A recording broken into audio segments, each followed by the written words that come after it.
Well, Nick, this book is fabulous, and I want to ask you, what inspired you to write Crush?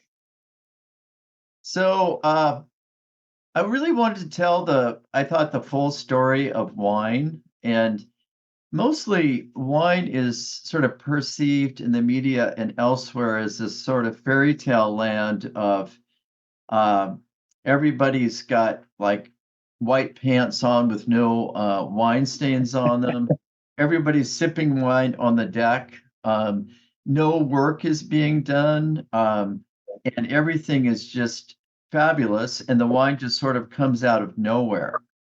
And I knew that this wasn't the full picture of wine. And I found actually, as I got into making wine myself and then writing about it, that it was fascinating, that other 99% of the process from growing the grapes to to crushing them, to fermenting them, to cellaring them, to selling them, to getting the wine out to all kinds of people. So that's really what inspired me to write the book because I'd written a lot about sort of the glamorous Right. fantasy world of winemaking, and which is common in magazines. But I wanted to really get at sort of the sort of the full process. So that was my motivation. I see. Well, we've known each other for many years, and you've done a lot of interviews, and you've written a number of books, and they're all great. But this one is unique. And what is the main thesis in Crush? Is there a thesis?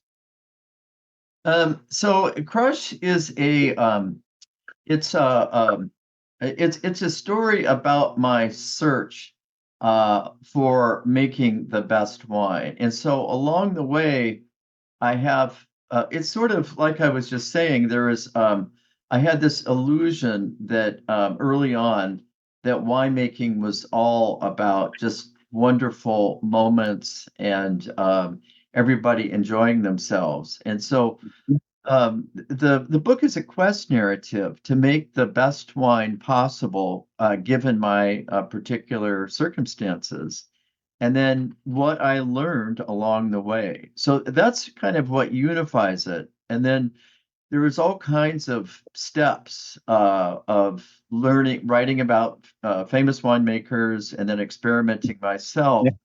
that kind of served as steps along this path. So I guess the thesis is that wine is more than we sometimes think that it is. Huh. And how did the book grow out of your many years of winemaking? So it was the winemaking myself. I started making beer with my friend Tom Remmers, who ended up then becoming my winemaking partner because I I was always curious. I love fermenting is magical, I think. The Mm. transformation of something from barley into beer or from grapes into wine, it's just magical to see that happen. And so I really got caught up with that. I ended up making wine with some Italian soccer friends. That was the first time that I did it. And they had a particular way of doing it that I did like, but I wanted the wine to be more focused. Let's just put it that way, because they made wine, no cultured yeast. It was very fun, very communal, but I wanted to do something else, and I wanted to get the best grapes if I could possibly get them.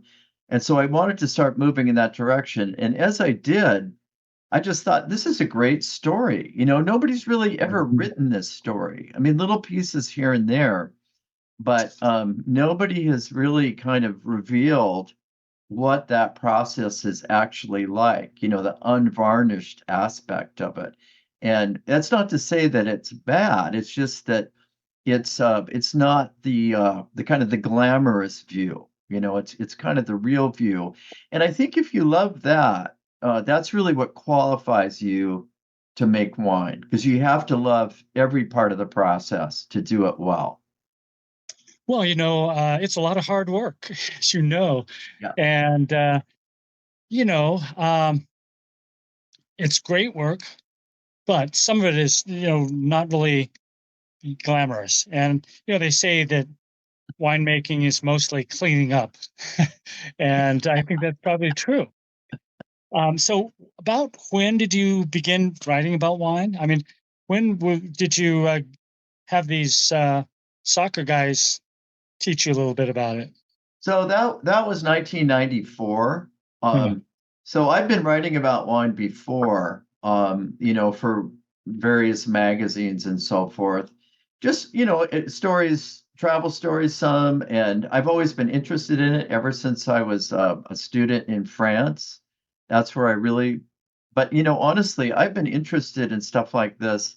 I had this idea when I was a kid that my career would be as a produce broker or seller Huh. because I've always really noticed I have I noticed the taste of stuff and I noticed the taste of fruit back then and I thought wow this is something that I'd like to do and that eventually that sort of transferred to winemaking to the all of the many flavors that are in a wine. So anyway, that's how I got started. And then I was a newspaper reporter, and so I had those skills. And then I really loved writing for magazines. And honestly, when you're writing for stuff like that, it gives you an entree into a world that you cannot obtain in any other way.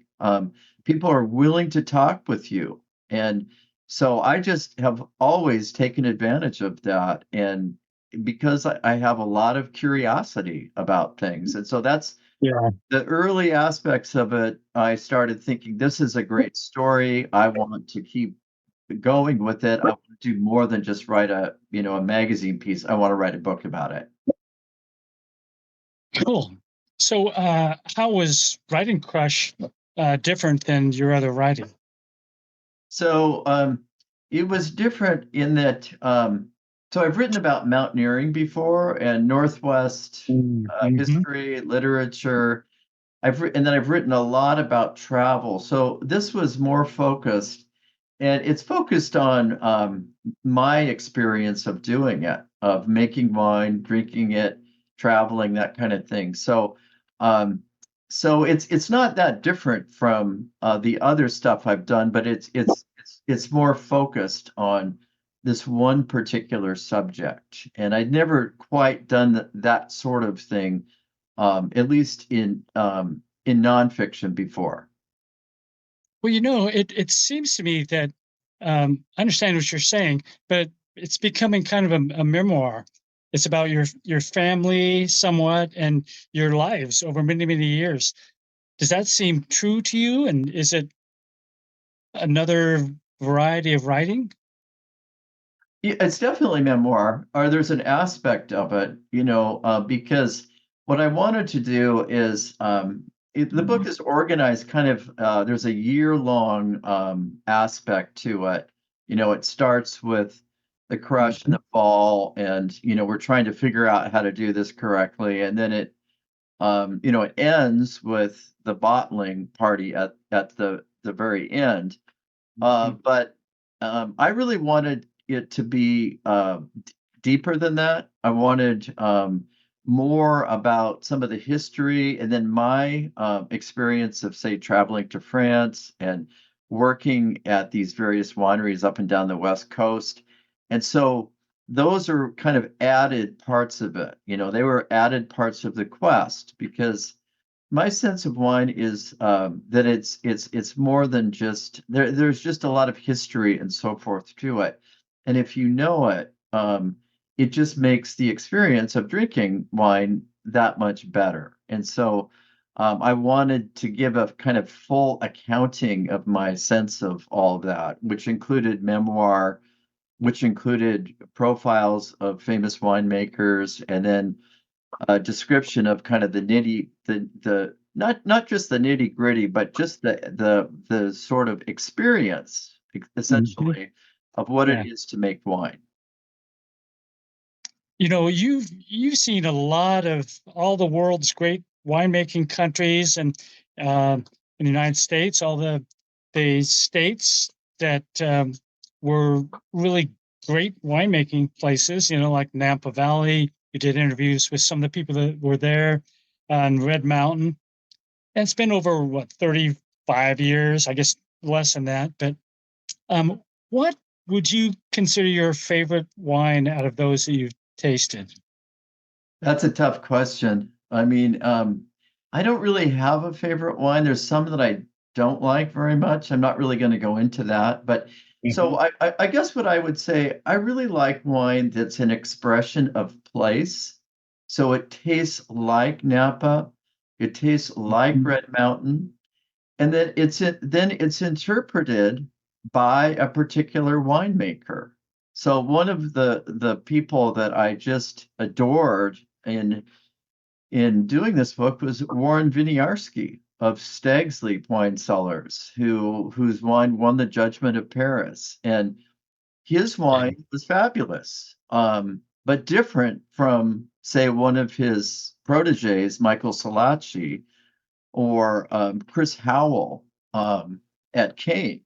So it's I really love wine that's an expression of place, and that could be a white wine, that could be a red wine, could be a rosé, with then the added element, and I think of this as sort of the definition of terroir, of the personality of the winemaker. What does a winemaker like? What is he or she trying to? What kind of stamp is he trying to put on those grapes? How did you choose the people, the winemakers, and all the places to work with and write about? So I chose carefully because there's so many winemakers out there and doing great things, but I wanted certain people like Warren. He was such an outstanding historical figure, and I thought for the Napa Valley, Warren sort of is somebody who is such a great sort of example, and the other people too, like Michael Salacci and Chris Howell. So, and I wanted to choose people whose wines I love, and so that was part of the process. And there's so many people I could have included, but I wanted to include people that I loved and respected, who would grant Mhm. me access, because that's another thing. It's not easy sometimes for these people to You got cooperate. great access. Yeah, I did, but some people said no. And Huh. so these people said yes, and I admired them. And so that's part of how I chose to put them in the book. Yeah, and you've got the backstory from all your experience and making wine, and that's great. What have they taught you? They've taught me so much. Somebody like Warren, he started out as a professor of political science, and that kind of Oh, guided some of his winemaking. I mean, just really sort of the pursuit of excellence. I don't think that people sometimes realize how talented these people are, how hard they work. Um, part of I'm not going to tell you the ending of the book because I want you to read it to the very end, but there's a kind of question I have, is this something that I want to do to make wine as a career? That's one of the questions in the book. And some of the other people that I came across, like Chris Upchurch at DeLille, David Lake at Columbia Winery, these are some of the giants of the industry. And then the folks like Tony Soter, who was a star in Napa, and now he's a star in Oregon. These people, I learned from their winemaking, but also from just their character and their hard work. These are important lessons. If you want to succeed, you just can't throw a big party. You know, you got you to can be out there try. in the vineyard, and then you got to be watching everything. As it sort of transforms itself into wine, and then you have to sell it. You like one of the really fun interviews that I had was with Robert Mondavi, who was like a freight train of a PR guy, and but so talented. You know, he was somebody who really made a name for the Napa Valley through his winemaking and through his personality and the way that he sold it. So I learned so much from all these folks. Well, it's really the people that you've interviewed are just fabulous. They just are wonderful. And you said you learned a lot. Well, what goes into your wine that uh, they've taught you? So Is anything different? the first thing is you have to get great fruit. You know, you can be the best winemaker, at least skill wise, and just produce mediocre wine if you don't get great fruit. So part of what I've been looking to do throughout as I got started was to get better and better fruit. And fortunately, Ciel de Cheval, which is a premier vineyard in Washington State, they sell me fruit every year. And so one of the things I learned is you have to get great fruit in order to make great wine.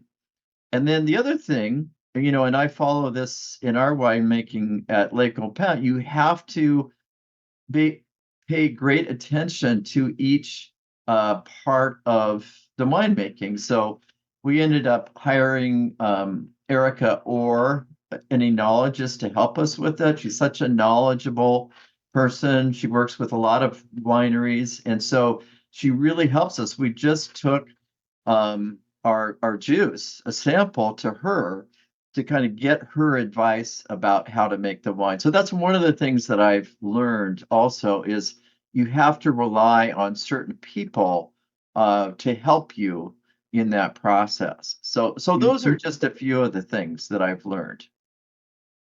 So, what's going to be your next project? So I always have a next project. So um, So, So I'll probably, I'll keep writing about wine, but I have this idea of writing a novel about a Jesuit high school where there's some sexual misconduct. So that's one thing I'm working on, and then I'm also working on a how to write book called True Stories, and then I have a sequel to my novel, The Storms of Denali, that I fiddle around with too. So we'll oh, just kind of see. I'm always working on something, and I kind of wait to see how the next book will fall into place.